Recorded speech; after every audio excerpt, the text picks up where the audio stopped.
Tugas aksi nyata modul 1.4 Budaya Positif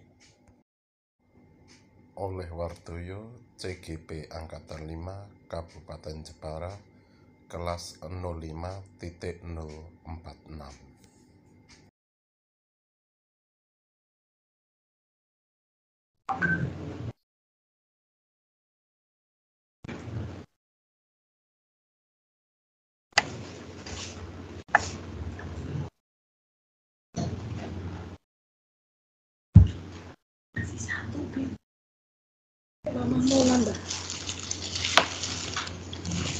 Oke, kita mulai sambil menunggu teman, tidak apa-apa. Kita mulai webinar pada malam hari ini. Kita mulai dengan berdoa menurut agama dan kepercayaan masing-masing. Kita mulai berdoa, dimulai.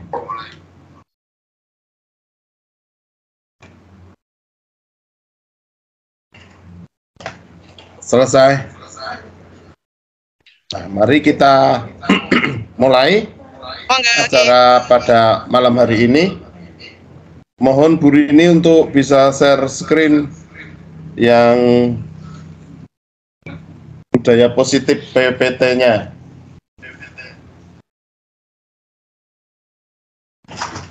Ya, bisa dilihat Bu Dian, Bu Win? Bisa, Pak. Bisa kelihatan. Ya, oke. Ya.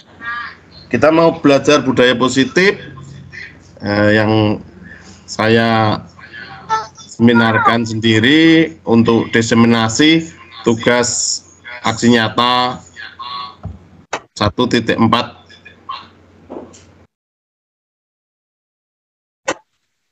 Next, Bu Rini. Nah, kita tetap mulai dengan salam dan bahagia. Di sini karena kemarin saya pakai selamat pagi, selamat belajar dan tetap semangat, tapi kenyataannya kita bisanya belajar malam. Nggak apa-apa, selamat malam, selamat belajar dan tetap semangat. Next, Bu Rini. Ini saya. Gimana Bu Aris? Di slide show mawon kersane cetok. Oh, di slideshow ya. Di slideshow. Ya. Sudah? Belum. Masih kecil. Sebentar, sinyalnya hilang. HP. Sinyalnya HP. HP-nya nggak boleh. Yang mati HP-nya nggak boleh. Oh, betul.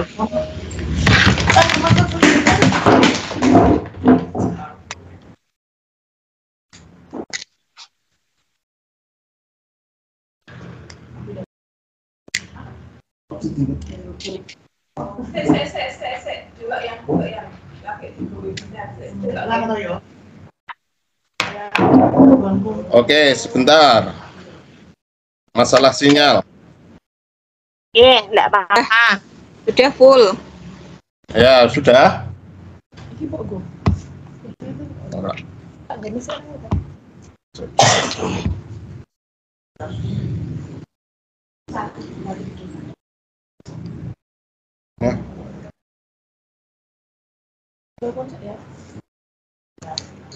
Oke, sudah terlihat. Ampun, Pak.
Oke, Bapak Ibu sudah terlihat ya?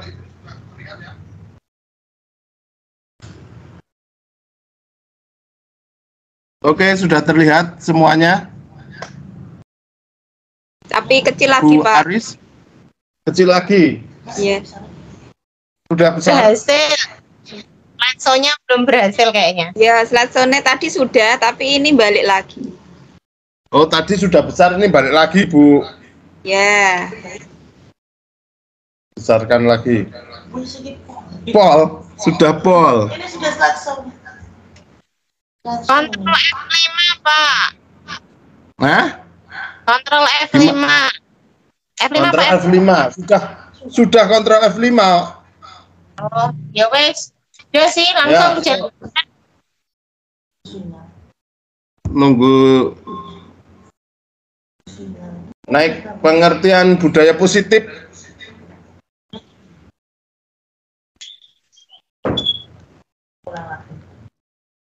Ya, diulang lagi. Nah, pengertian budaya positif sudah. Budaya positif merupakan perwujudan dari nilai-nilai atau keyakinan universal yang diterapkan di sekolah. Budaya positif diawali dengan perubahan paradigma tentang kontrol. Next, Bu ini.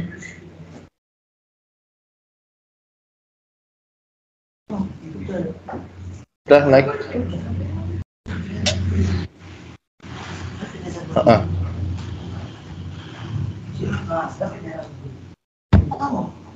Pembelajaran selanjutnya yaitu disiplin positif dan nilai-nilai kebijakan universal.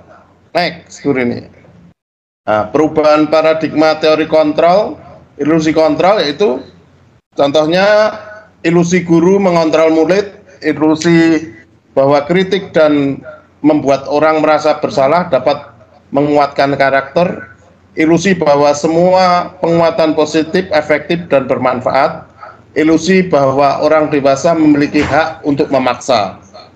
Lanjut, next.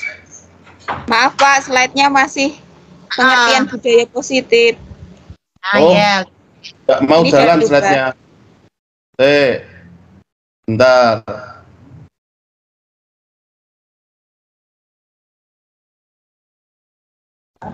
Sudah. Kurang besar. Nah, kita bisa melihat perubahan paradigma stimulus respon teori kontrol. Siapa yang sesungguhnya memiliki kontrol? Sebenarnya menurut stimulus respon di situ dikatakan kita mencoba mengubah orang agar berpengaruh agar berpandangan sama dengan kita. Tapi teori kontrol mengatakan kita berusaha memahami pandangan orang lain tentang dunia. Yang stimulus respon yang kedua, perilaku buruk dilihat sebagai suatu kesalahan. Teori kontrol mengatakan semua perilaku memiliki tujuan. Stimulus respon mengatakan orang lain bisa mengontrol saya. Teori kontrol hanya ada Anda yang bisa mengontrol diri Anda. Nah, di sini dikatakan bahwa kita tidak bisa mengontrol orang lain, hanya diri kita yang bisa mengontrol diri kita sendiri. Terus bentar, balik lagi, Bu. Pemaksaan ada pada saat bujukan gagal.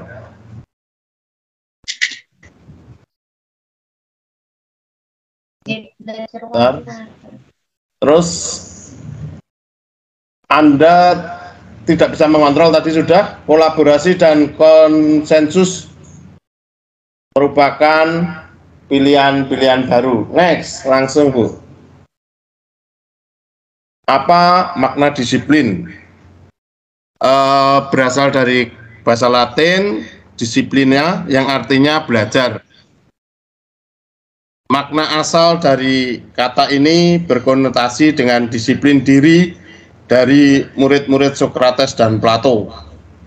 Disiplin diri membuat orang mengenali potensinya, menggali potensinya menuju sebuah tujuan, apa yang dia hargai. Namun dalam budaya kita, makna kata disiplin telah berubah menjadi sesuatu yang dilakukan seseorang pada orang lain untuk mendapatkan kepatuhan, kecenderungan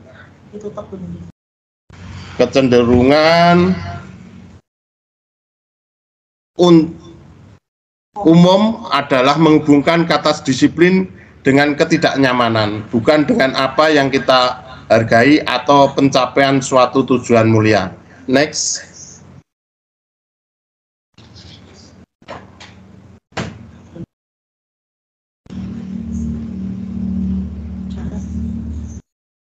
Nilai-nilai kebijakan universal.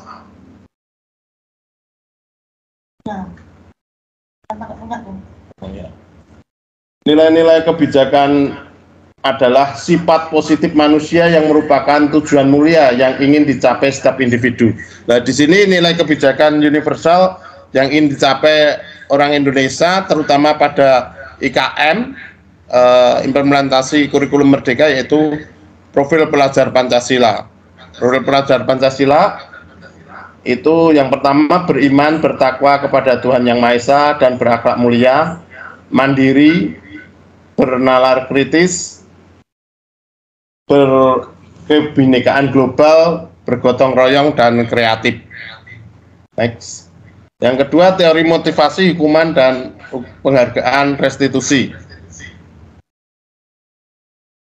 Ya, teori motivasi perilaku manusia itu ada motivasi eksternal untuk menghindari ketidaknyamanan. Yang kedua, motivasi eksternal juga untuk mendapatkan imbalan. Yang ketiga, motivasi internal untuk menghargai diri sendiri. Terus menurut Ki Hardjar Dewantara, merdeka itu artinya tidak hanya terlepas dari perintah, akan tetapi juga cakap buat memerintah diri sendiri. Next, apa itu restitusi? Restitusi adalah proses menciptakan kondisi bagi murid untuk memperbaiki kesalahan mereka, sehingga mereka bisa kembali pada kelompok mereka dengan karakter yang lebih kuat.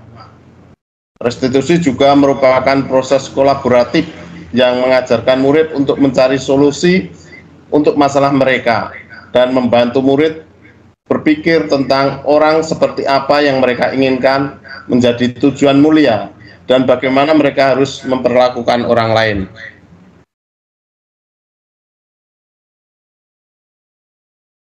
Ciri-ciri restitusi. 1. Bukan untuk menebus kesalahan, namun untuk belajar dari kesalahan. 2. Memperbaiki hubungan. 3. Tawaran bukan paksaan. 4. Restitusi menuntun untuk melihat ke dalam diri. Restitusi mencari kebutuhan dasar yang mendasari tindakan. Restitusi adalah cara yang paling baik. Restitusi fokus pada karakter bukan tindakan.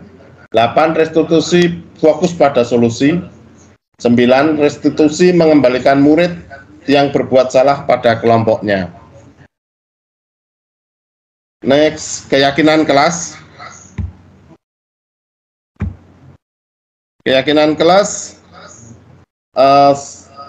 membentuk budaya positif.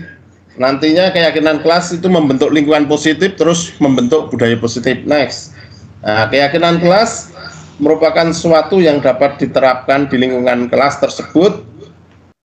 Pembuatan keyakinan kelas melibatkan semua warga kelas melalui kegiatan curah pendapat. Keyakinan kelas ditinjau kembali dari waktu ke waktu. Alasan kenapa harus keyakinan kelas?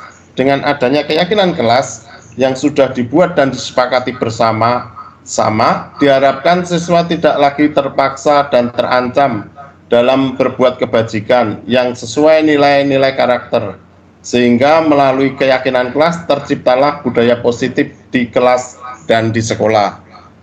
Next.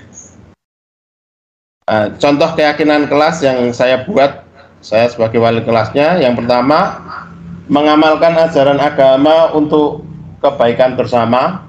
2. Rasa aman adalah hak setiap orang. 3.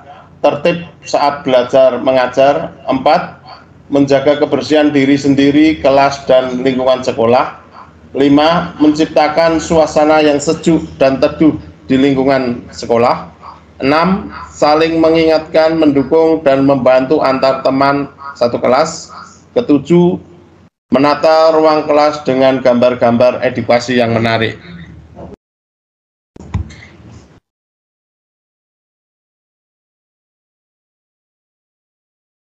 Dasar manusia berkualitas.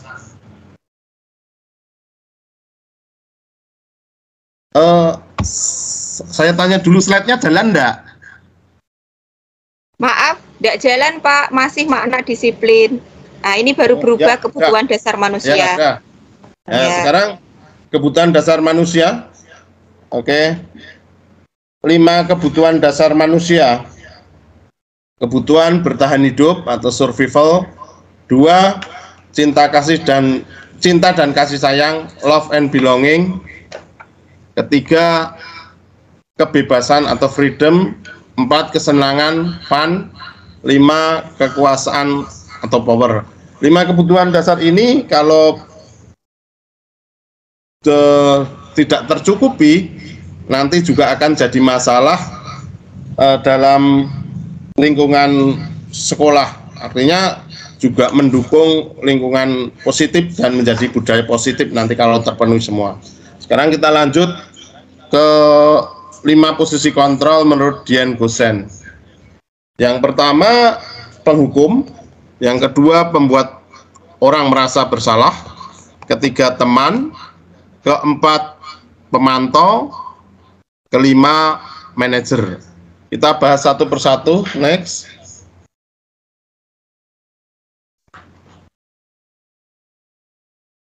Nah, kita bahas satu persatu penghukum. Seorang penghukum bisa menggunakan hukuman fisik maupun verbal. Orang-orang yang menjalankan posisi penghukum senantiasa mengatakan bahwa sekolah, bentar, ada yang masuk dulu, mengatakan sekolah memerlukan sistem atau alat yang dapat lebih menekan murid-murid lebih dalam lagi. Guru-guru yang menerapkan posisi penghukum akan berkata, patuhi aturan saya, atau awas, kamu selalu saja salah. Selalu, pasti, selalu yang terakhir selesai. Guru seperti ini senantiasa percaya hanya ada satu cara agar pembelajaran bisa berhasil, yaitu cara dia. Ini sering kita jumpai di sekolah-sekolah. Next. Membuat rasa bersalah. Membuat orang merasa bersalah, pada posisi ini biasanya guru akan bersuara lebih lembut. Membuat orang merasa bersalah akan menggunakan keheningan yang membuat orang lain merasa tidak nyaman, bersalah atau rendah diri. Kata-kata yang keluar dengan lembut akan seperti, ibu sangat kecewa sekali dengan kamu. Berapa kali Bapak harus memberitahu kamu ya? Gimana coba kalau orang tua kamu tahu kamu berbuat begini? Di posisi ini, murid akan memiliki penilaian diri yang buruk tentang diri mereka. Murid merasa tidak berharga dan telah mengecewakan orang-orang yang disayanginya. Ini juga sering kita lakukan di sekolah kita, sehingga sekolah kita lingkungannya juga belum menjadi lingkungan positif. Sehingga sering anak-anak kita merasa bersalah, merasa kecewa seperti itu. Next.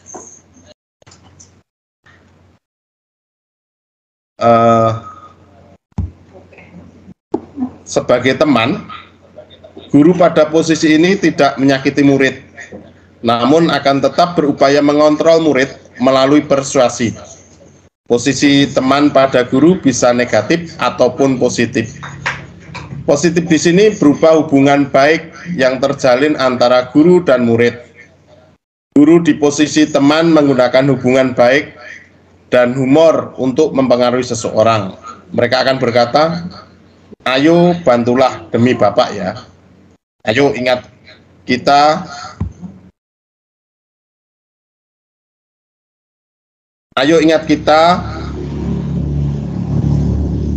untuk selalu berbuat baik. Ayo ingat tidak bantuan Bapak selama ini. Ya sudah, sekali ini tidak apa-apa, nanti Ibu bantu bereskan. Hal negatif dari posisi teman adalah bila suatu saat guru tersebut tidak membantu, maka murid akan kecewa dan berkata, saya pikir Bapak Ibu atau teman saya, murid merasa dikecewakan dan tidak mau lagi berusaha. Hal ini yang mungkin timbul adalah murid hanya akan bertindak untuk guru tertentu dan tidak untuk guru lainnya. Murid akan tergantung pada guru tersebut. Hal ini juga masih sering kita lakukan di sekolah. Terus selanjutnya pemantau. Monitor atau pemantau. Memonitor berarti mengawasi. Pada saat kita mengawasi, kita bertanggung jawab atas perilaku orang. Orang yang kita awasi, posisi pemantau berdasarkan pada peraturan-peraturan dan konsekuensi dengan menggunakan sanksi atau konsekuensi. Kita dapat memisahkan hubungan pribadi kita dengan murid. Sebagai seorang yang menjalankan posisi pemantau, pertanyaan yang diajukan seorang pemantau, peraturannya apa? Apa yang telah kamu lakukan? Sanksi apa, konsekuensinya apa? Seorang pemantau sangat mengandalkan penghitungan catatan data yang dapat digunakan sebagai bukti atas perilaku seseorang.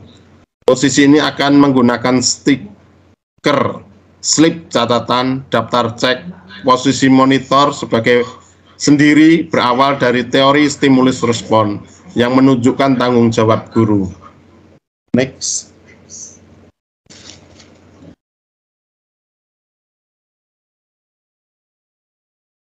Ya. Nah, pertanyaan yang biasanya menjadi seorang manajer yang sekarang dikembangkan pada saat ini di pembelajaran kita yang ada di IKM itu kita posisinya sebagai manajer. Posisi terakhir manajer adalah posisi mentor di mana guru berbuat sesuatu bersama dengan murid, mempersilahkan murid mempertanggungjawabkan perilakunya, mendukung murid mempertanggungjawabkan perilakunya, mendukung murid agar dapat menemukan solusi atas permasalahannya sendiri. Seorang manajer telah memiliki keterampilan di posisi teman maupun pemantau, dan dengan demikian bisa jadi di waktu-waktu tertentu kembali kepada kedua posisi tersebut bila diperlukan. Namun bila kita menginginkan murid-murid kita menjadi manusia yang merdeka, mandiri dan bertanggung jawab, maka kita perlu mengacu kepada restitusi yang dapat menjadikan murid kita seorang manajer bagi dirinya sendiri. Dimanapun kebutuhan orang lain, di sini penekanan bukan pada kemampuan membuat konsekuensi, namun dapat berkolaborasi dengan murid bagaimana memperbaiki kesalahan yang ada. Seorang manajer akan berkata, apa yang kita yakini? Kembali ke keyakinan kelas. Apakah kamu meyakininya? Jika kamu meyakininya, apakah kamu bersedia memperbaikinya? Jika kamu perbaiki ini, hal ini menunjukkan apa tentang dirimu? Apa rencana kamu untuk memperbaiki hal ini? Tugas seorang manajer bukan untuk mengatur perilaku seseorang. Kita membimbing murid untuk dapat mengatur dirinya. Seorang manajer bukan memisahkan murid dari kelompoknya, tapi mengembalikan murid tersebut ke kelompoknya dengan lebih baik dan kuat. Nah, ini posisi yang diharapkan nantinya seorang guru dan seorang siswa bisa sebagai manajer dirinya sendiri.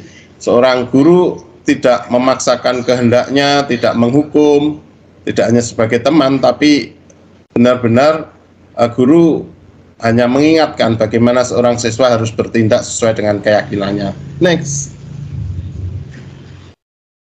Nah, sekarang yang selanjutnya segitiga restitusi. Segitiga restitusi adalah proses menciptakan kondisi bagi murid untuk memperbaiki kesalahan mereka, sehingga mereka bisa kembali pada kelompok mereka dengan karakter yang lebih kuat. Next. Langkah-langkah dalam segitiga restitusi, yang satu menstabilkan identitas, dua validasi tindakan yang salah, ketiga menanyakan keyakinan.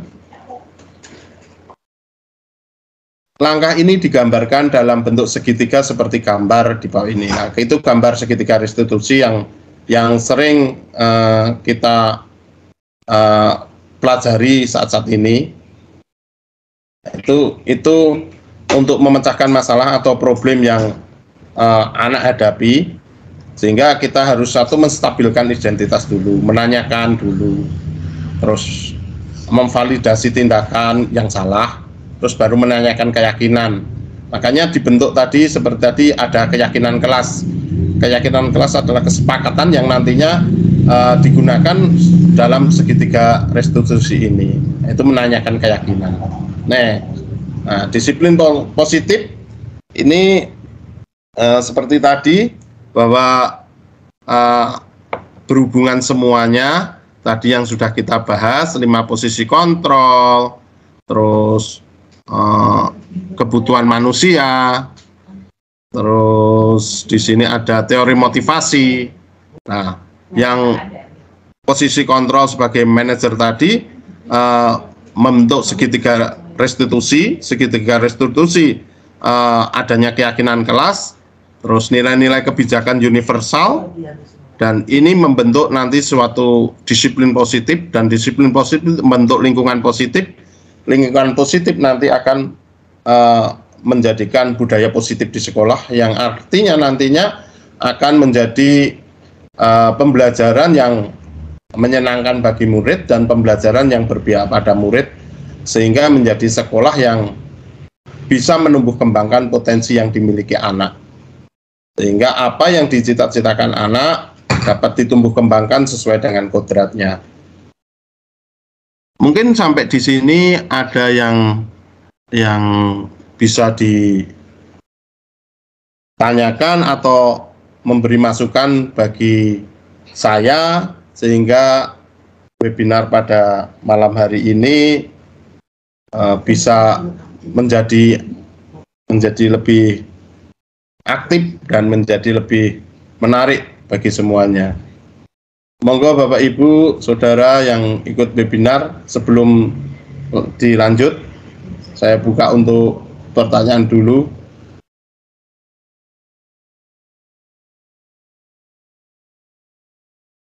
Pak. Nggih. Budian dulu. Nggih, Budian.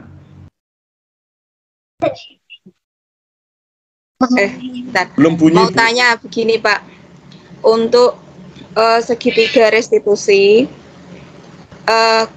kecenderungan kalau yang saya melihat di contoh-contoh itu yang ditangani adalah sekitar 1 anak atau 2 anak.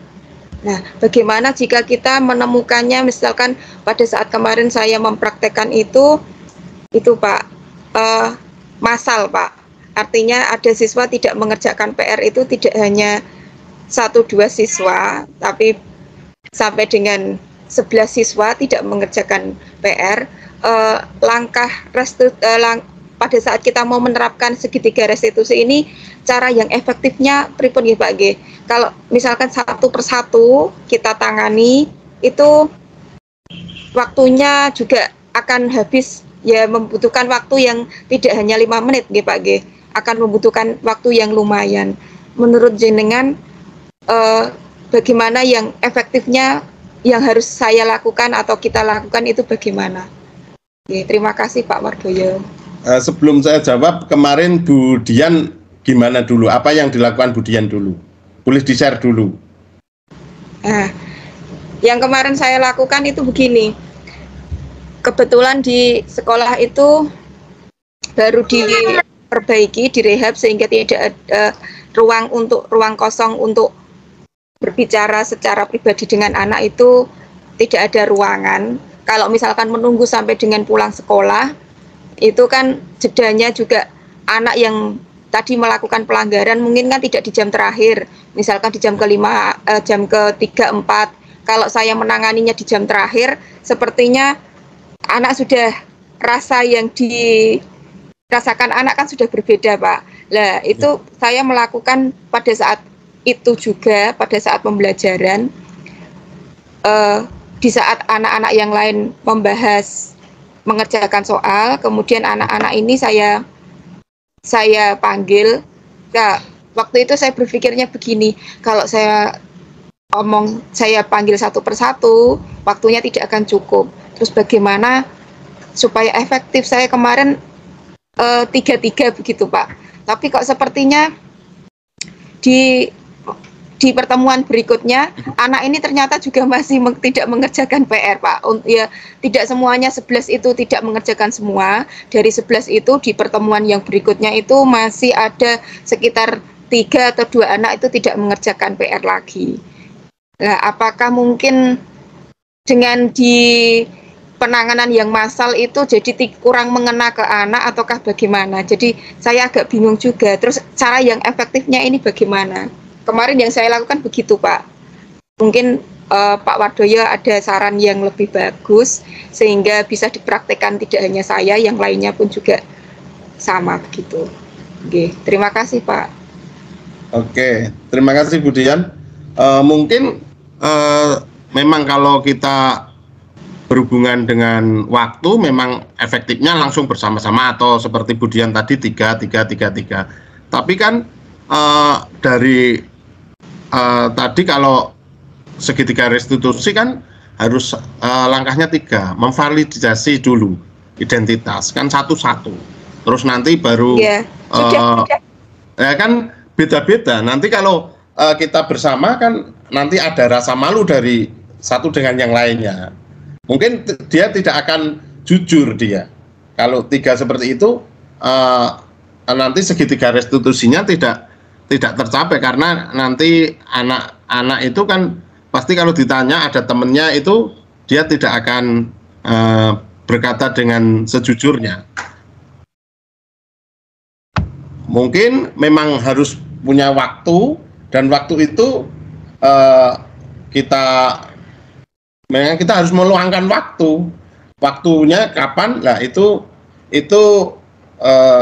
terserah Bu Dian. Artinya misalnya 11 anak kan memang harus diselesaikan hari itu juga, tapi kan ya itu bisa berkolaborasi dengan guru yang lainnya.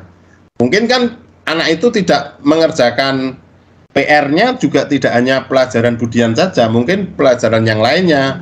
Nah, Bu Dian bisa berkolaborasi dengan guru lainnya atau bisa menggunakan ruang BK atau bisa berkolaborasi tidak hanya guru BK saja, tapi guru-guru mata pelajaran yang lainnya nanti diselesaikan bersama-sama. Berarti pada saat itu anak dibiarkan saja gitu, Pak. Tapi kita bergabung dengan guru yang lain.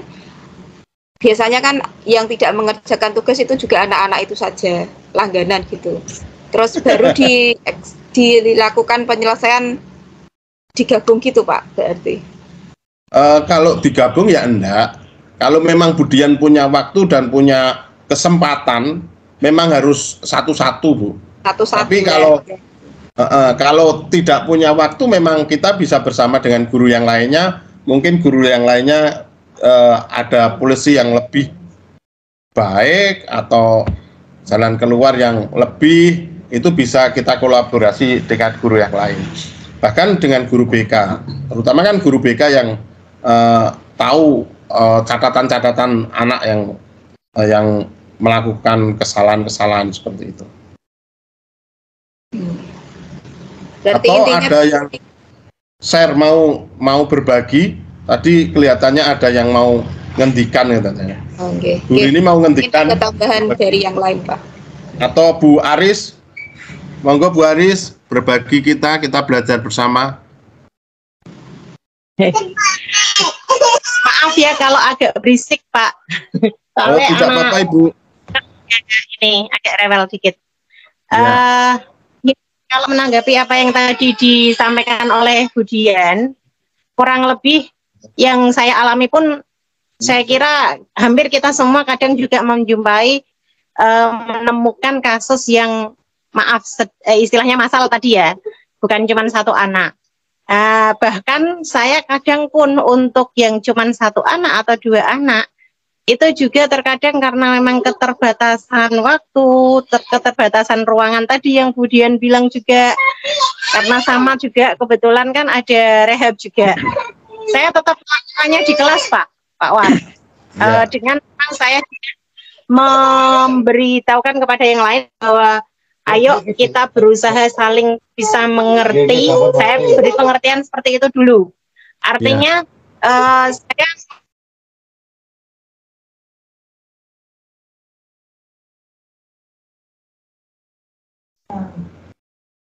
nge-lag Bu Aris.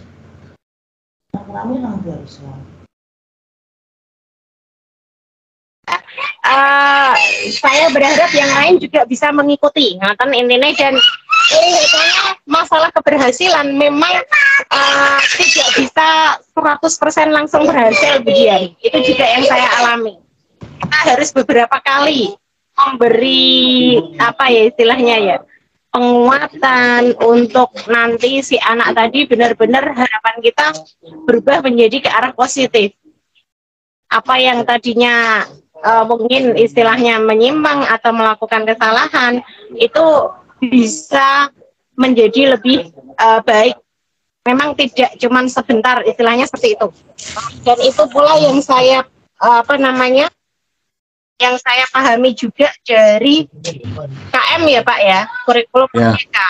Itu kan untuk membentuk karakter itu waktu yang dibutuhkan itu tidak sebentar. Kemarin Bapak fasilitator di kelas kami juga menyampaikan seperti itu. Jadi fase D agak termasuk lumayan beruntung karena waktunya sampai 3 tahun. Jadi memang perlahan intinya gitu. Nggak bisa serta-merta satu kali menerapkan segitiga restitusi terus langsung berhasil. Ketenawan tambahan dari saya. Terima kasih, mohon maaf berisik. Nggih, matur nuwun Bu Aris. Ya memang seperti itu. Kita kendalanya waktu dan ruang kadang seperti itu.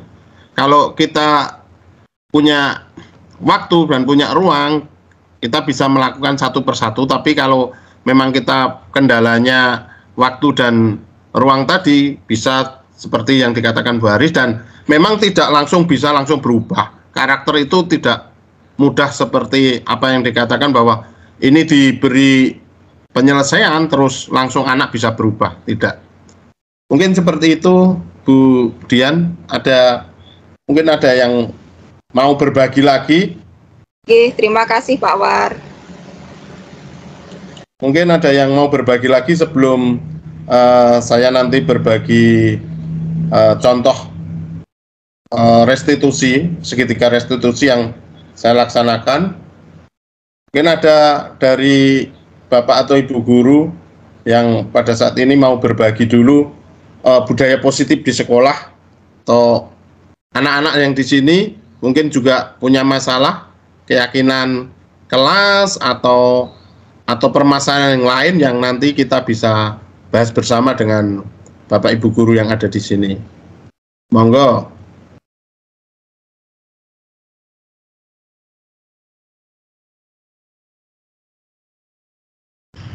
Tidak ada?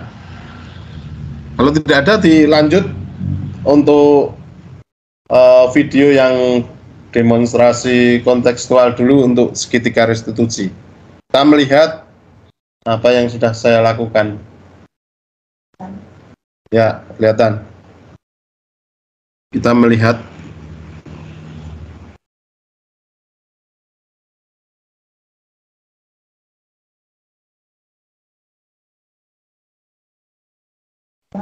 Suaranya belum. Ya.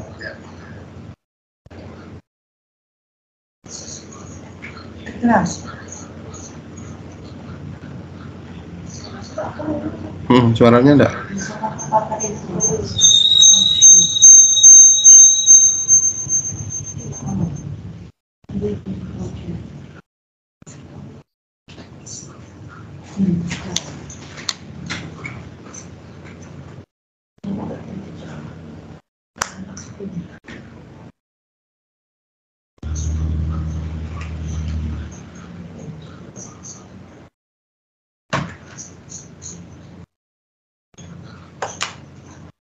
Dan literasi.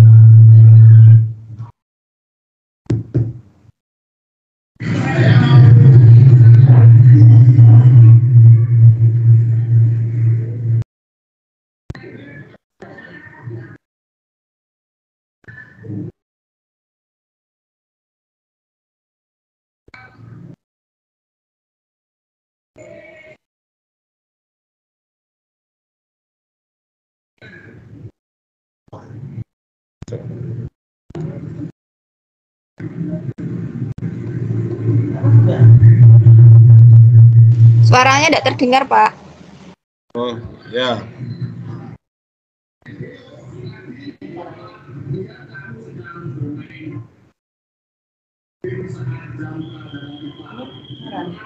Kedengaran enggak, Bu? Kurang jelas. Sudah?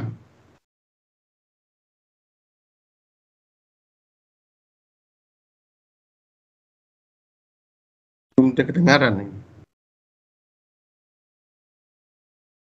Belum terdengar. Ya, sebentar.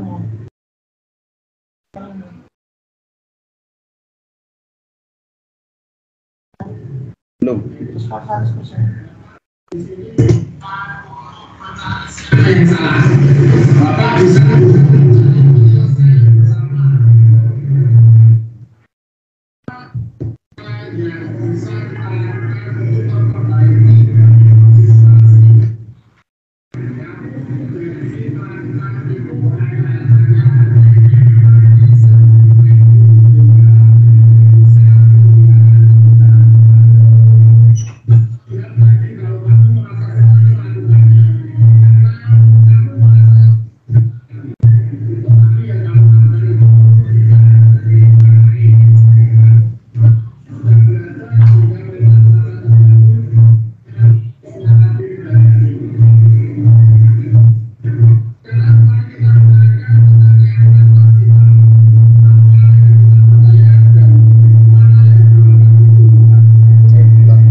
Belum.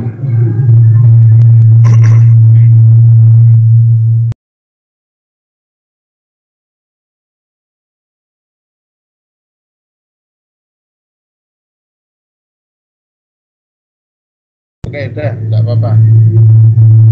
Udah cukup. Dimatikan.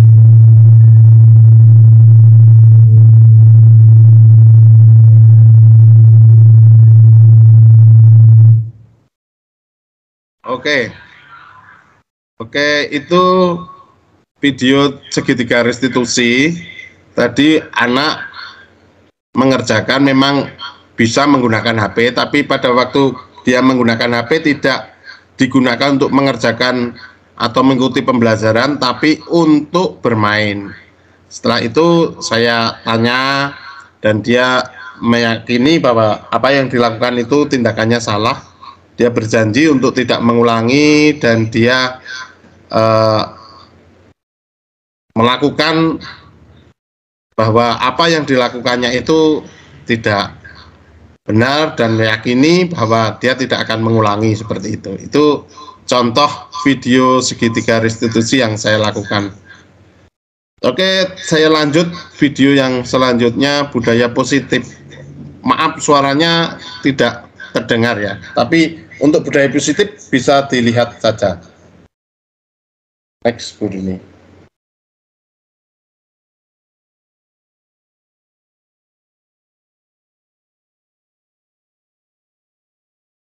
Ya. Belum terlihat, Bu Rini. Belum. Bisa kok.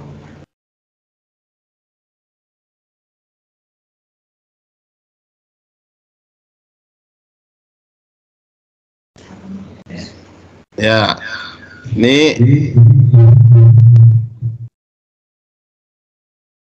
budaya positif yang ada di sekolah saya, yang saya sudah terapkan.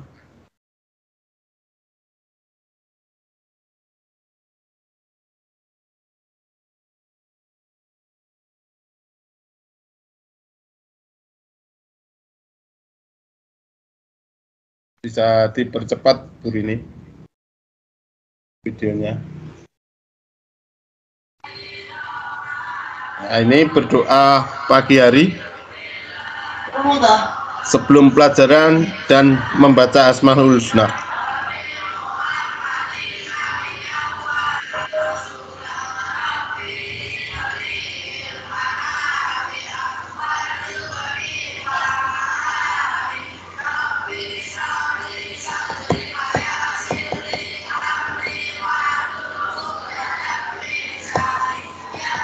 Ini dilakukan di sekolah kami setiap pagi, berdoa pagi dan membaca Asmaul Husna, sehingga pembelajaran tidak dimulai jam 7 tapi jam setengah 8, diisi dengan berdoa pagi, membaca Asmaul Husna dan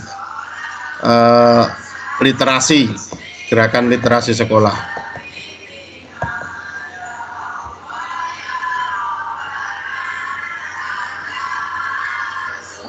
Ya, percepat, Bu.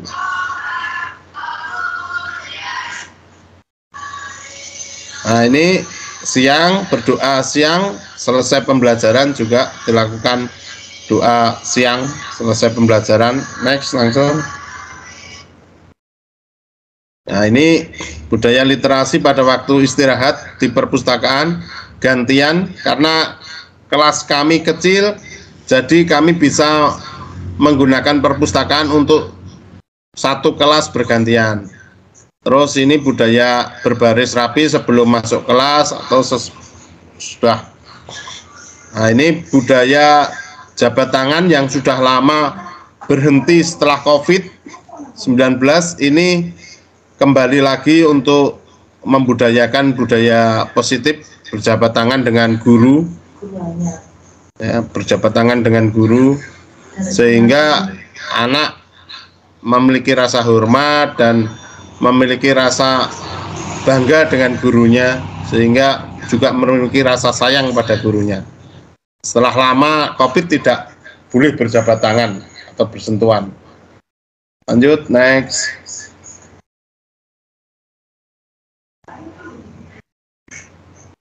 Nah, ini tadi restitusi saya masukkan lagi. Next, langsung. Next.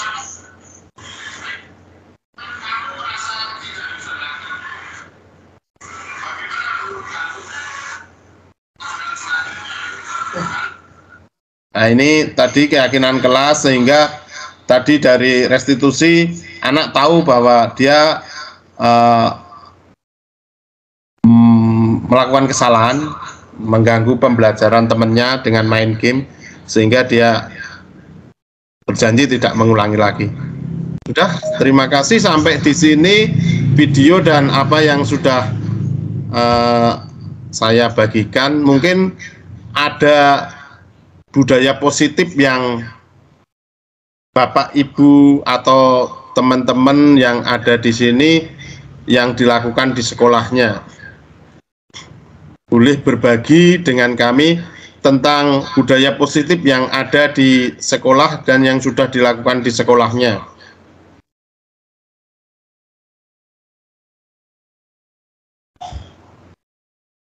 Monggo Ibu Win, Ibu Ika Dewi. Ibu Ika Dewi ini guru. Nah, Ibu Aris, monggo Ibu Aris berbagi budaya positif untuk pembentukan profil pelajar Pancasila. Intinya kalau di tempat kami, budaya positif yang sudah berjalan selama ini, mungkin dari sebelum ada COVID sampai akhirnya kembali lagi ke normal ya Pak War ya. Itu hampir sama, ketika masuk sekolahan itu ada jabat tangan dengan Bapak Ibu guru yang menyambut di depan gerbang. Kemudian karena ini masih terbawa suasana pandemi kan berarti ada cuci tangan dan seterusnya itu. Kemudian di kelas kami hampir sama, artinya tidak 7.00 mulai pembelajaran, tetapi bel tetap berbunyi 7.00, hanya saja di jam pertama yang harusnya 40 menit bertambah 10 menit jadinya 50 menit. Itu ditambahi dengan beberapa kegiatan di awal. Di antaranya semacam protokoler pembukaan kelas setiap paginya, selain berdoa itu diawali dengan menyanyikan lagu Indonesia Raya, Pak War. Kemudian setelah itu berdoa seperti biasa. Kalau di akhir itu menyanyikan salah satu lagu wajib nasional itu. Kemudian ada tambahan lagi, yaitu secara bergilir di sekolahan kami itu ada kalanya kelas-kelas tertentu, satu kelas memang hanya satu rombel, itu jamaah sholat duhur dipimpin oleh salah satu dari Bapak Guru, kemudian ada muadzinnya dari siswa, sehingga ya itu budaya positif di sekolah kami, seperti itu. Ya. Terima Pak War. Terima kasih. Terima kasih Bu Aris. Ini Ibu Kepala Sekolah, Bu Sarwi mau membagikan budaya positifnya. Silakan Bu Sarwi. Iya, terima kasih Pak Wadil. Assalamualaikum warahmatullahi wabarakatuh. Waalaikumsalam. Assalamualaikum warahmatullahi wabarakatuh. Ya, selamat malam. Terima kasih untuk semuanya. Ini saya ingin menambahkan budaya positif, utamanya yang sudah dilaksanakan di sekolah saya, hampir sama. Tetapi untuk yang saya itu setiap pagi 7 kurang 5 menit itu memang sudah mengadakan apel pagi secara keseluruhan. Kemudian di dalam apel pagi itu sebelum semua anak-anak itu siap, kemudian sebelum guru-guru juga ada di halaman sekolah, itu anak-anak sudah terbiasa dengan operasi semut. Jadi untuk kebersihan lingkungan ini memang menjadi tanggung jawab semua. Jadi anak-anak sudah dibiasakan atau bahkan sekarang sudah menjadi sebuah kebiasaan itu. Setiap melihat sampah sekecil apapun, itu anak-anak sudah langsung mengambilnya. Dan itu tidak hanya untuk anak-anak, tapi guru pun ketika melihat sampah, guru tidak merintah anak, tapi guru itu juga kasih contoh mengambil. Ya, jadi anak-anak itu terbiasa mulai sebelum apel pagi. Kemudian di dalam apel pagi itu yang pertama kebiasaan baik itu kami lakukan. Ada apel pagi itu dipimpin oleh guru piket. Jadi guru piket itu datangnya memang lebih awal menyambut anak-anak, kemudian menyiapkan apel pagi. Dan di dalam apel pagi itu sama dengan yang dilakukan Bu Aris, kalau itu di kelas, tapi kalau di SD saya itu apel pagi selalu menyanyikan lagu Indonesia Raya, kemudian salah satu lagu wajib, dan kemudian ditambahkan juga budaya positif, yaitu setiap yang bertugas nanti sudah dijadwal, itu ada semacam pengucapan ya. Ada pengucapan Sumpah Pemuda, kemudian hafalan-hafalan surah-surah pendek yang diikuti oleh semua peserta apel. Dan ditambahkan pula di dalam apel itu ada 5 menit khusus untuk yang menjadi petugas apel dari guru-guru itu memberikan sedikit amanat. Nah, itu diantaranya di apel pagi yang waktunya kadang-kadang bisa mencapai 1/4 jam atau 15 menit. Ya, itu yang saya laksanakan di setiap pagi selain hari Senin. Ya. Jadi pembiasaan itu sudah dimulai dari pagi, kemudian khusus untuk yang yang ada jadwal agama, misalnya kelas 5 atau kelas 6, itu mengadakan sholat duha. Jadi tidak bersama-sama, tapi hanya kelas yang mendapatkan pembelajaran agama Islam itu melaksanakan sholat duha. Kemudian juga dilaksanakan untuk kelas tinggi 4, 5, dan 6, itu juga melaksanakan sholat zuhur sebelum pulang sekolah. Itu Pak Wardoyo dan rekan-rekan semua yang kami laksanakan di SD saya sebagai suatu budaya positif. Terima kasih. Wassalamualaikum warahmatullahi wabarakatuh. Waalaikumsalam warahmatullahi wabarakatuh. Terima kasih Bu Sarwi, sangat mendukung budaya positif dan baik sekali. Mungkin ada halo, Nji. Halo, Nji.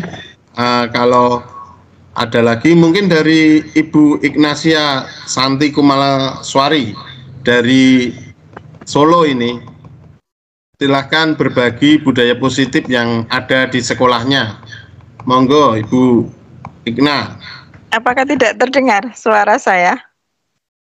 Oh, ya terdengar, baru terdengar. Oke. Aduh.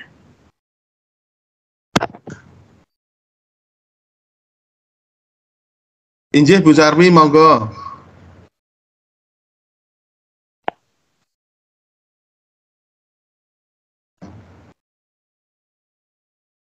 Monggo Ibu Igna, mau berbagi budaya positif. Halo Pak Wardoyo.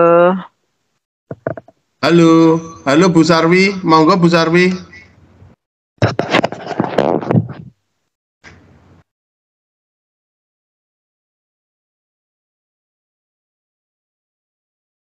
Hilang lagi Bu Sarwi. Monggo Bu Igna, kalau mau berbagi.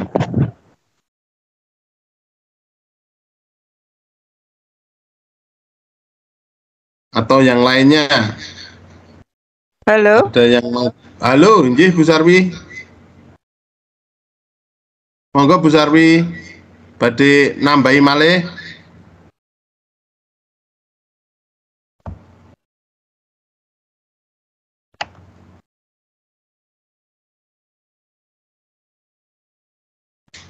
Kalau tidak ada, Bu Dian, monggo Bu Dian yang mau berbagi budaya positif di SMP 1 Bangsri. Monggo Bu Dian. Oke, terima kasih Pak War. Sebetulnya juga hampir sama dengan sekolah-sekolah yang lain. Kalau di sekolah kami, pagi hari siswa masuk ke SMP lewatnya tidak melalui gerbang depan, tapi gerbang belakang, kemudian disambut oleh Bapak Ibu Guru yang piket pada hari itu. Kemudian karena masih pandemi dan supaya lebih amannya anak tetap cuci tangan, kemudian baru masuk ke dalam kelas. Kemudian di pagi hari jam 7 kurang bel itu anak sama seperti punya sekolah Pak Wardoyo, anak berbaris di depan serambi kelas G, kemudian ditunggui oleh guru yang mengajar pada jam pertama, baru anak masuk ke kelas bersalaman tidak ada yang bersalaman, ada yang tidak bersalaman, tetapi intinya menghormati guru yang ada di situ, kemudian baru masuk kelas. Setelah masuk kelas siswa-siswa menyanyikan lagu Indonesia Raya, kemudian Mars Jepara, dan kemudian berdoa. Nah, tapi pada hari-hari tertentu ada di sekolah kami literasinya, literasi umum, buku bacaan itu kalau hari Selasa dan hari Sabtu, sedangkan hari Rabu Kamis adalah literasi Baihaqi, membaca ayat juz yang ada di juz amma, di mana kelas 7 dan kelas 8, 9 mempunyai target yang berbeda-beda.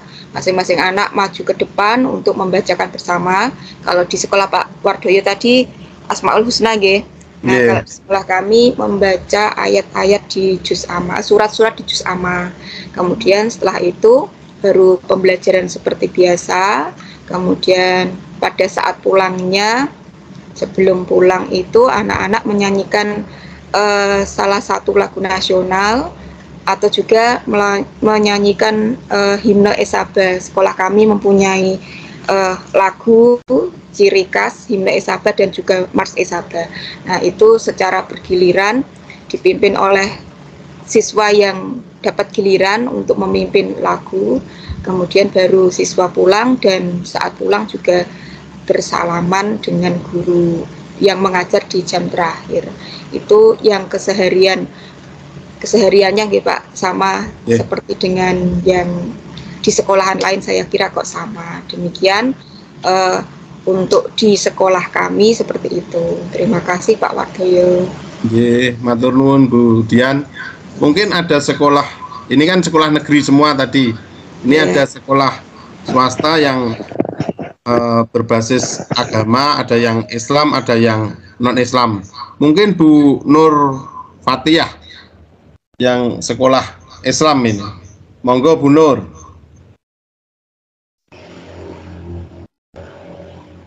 Bu Nur bisa mendengar?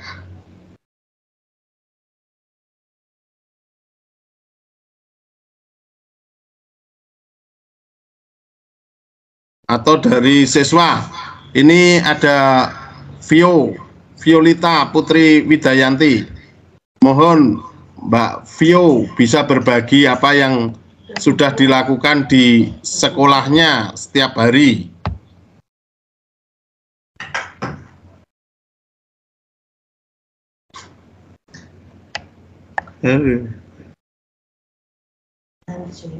Atau ada lagi sebelum ditutup mau berbagi?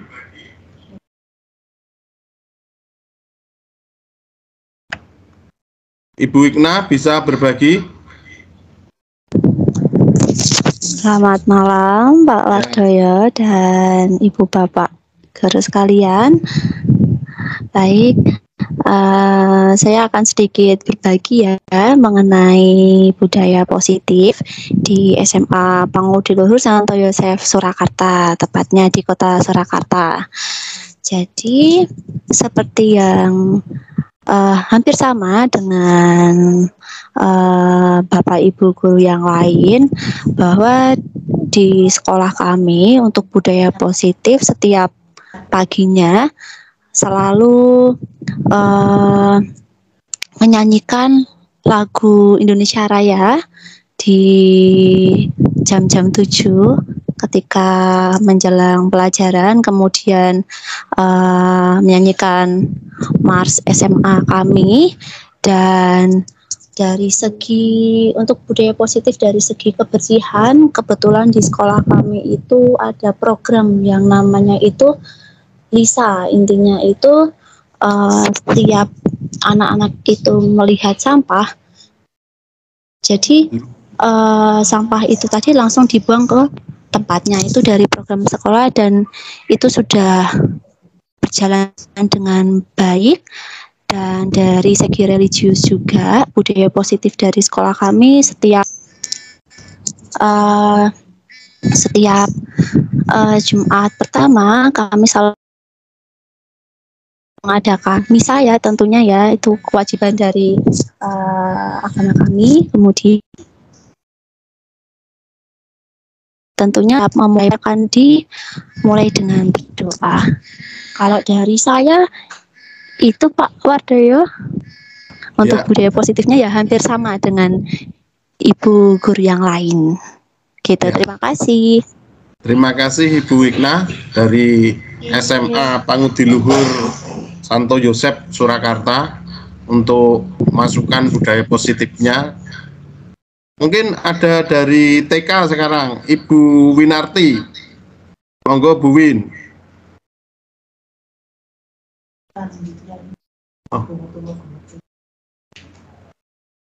Oh. Ini ada lagi Bu Salik. Monggo Bu Salik dari Donorojo. Budaya positif Ya. yang bisa dibagikan. Terdengar suara saya? Terdengar Bu, terdengar. Mohon maaf, kamera saya off ya Pak ya. Ya, Terima nggak kasih apa-apa. atas waktunya, hanya ikut sedikit berbagi untuk budaya positif yang dilakukan di sekolah kami. Guru piket yang sudah terjadwalkan selalu di depan, menunggu kedatangan siswa-siswa kami, bersalaman, kemudian mengecek kerapian mereka dari segi berpakaian sampai dengan kebersihan kuku mereka. Kemudian jam 7 yang sudah kami lakukan setiap harinya adalah seluruh Bapak Ibu guru beserta kepala sekolah melakukan doa bersama. Kemudian jika ada sesuatu hal yang memang harus disampaikan dan itu mendesak, ada waktu sekitar 15 menit untuk saling berbagi ataupun untuk melaporkan hal-hal yang penting dan secara singkat. Adapun pada saat jam itu juga anak-anak dijadwalkan literasi dari jam 7 sampai jam 7.15. Walaupun pada pelaksanaannya untuk literasi anak-anak belum maksimal karena kepengawasan yang dilakukan belum maksimal juga. Karena yang namanya anak ketika melakukan kegiatan apapun harus mendapatkan pendampingan, itu pastinya ya Pak ya. Tapi belum dilakukan dengan maksimal. Kemudian dari segi religius di sekolah kami sejak dari masa pandemi itu sudah mengadakan kegiatan khataman Al-Quran. Dan itu sudah berlangsung bulannya 1 kali. Jadi rutin hanya 1 kali, itu untuk yang beragama Islam, agama non-Islam, baik itu dari agama Kristen maupun agama Buddha yang ada di sekolah kami. Kegiatan khataman Quran, maka yang Kristen atau juga melakukan kegiatan keagamaannya masing-masing didampingi oleh guru agama. Sementara itu dari kami Pak Wardoyo dari SMP Negeri 1 Donorojo. Ya, terima kasih Bu Salik. Oke, terima kasih. Mungkin di sini ada lagi Bu Veronica Aninditya. Monggo Bu Tia, silahkan mau berbagi budaya positif di SD-nya.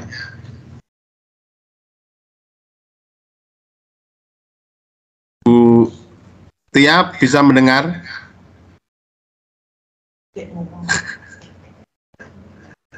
Ya, oke. Belum masuk itu. Oke, ada yang mau berbagi lagi sebelum nanti kita tutup acara webinar pada malam hari ini. Mungkin Pak Triyudi atau Bu Budi, monggo berbagi dengan kita. Monggo Bu Budi.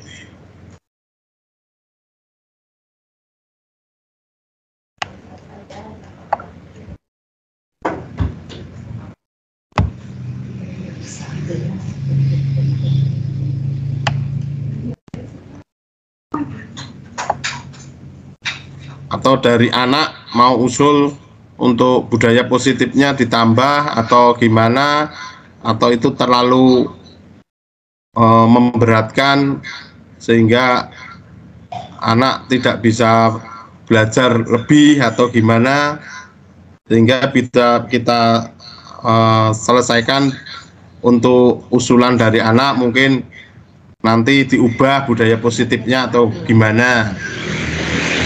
Boleh diberi masukan Bapak Ibu guru yang ada di sini.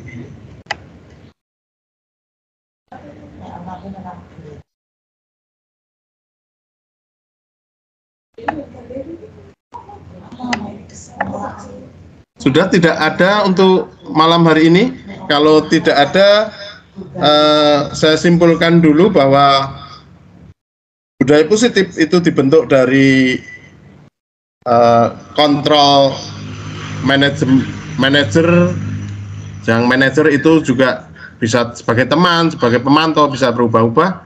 Yang nantinya siswa akan tahu sendiri kesalahannya dan menyadari kesalahannya, sehingga dapat mencari solusi untuk memperbaiki dirinya dan diterima lagi di kelompoknya.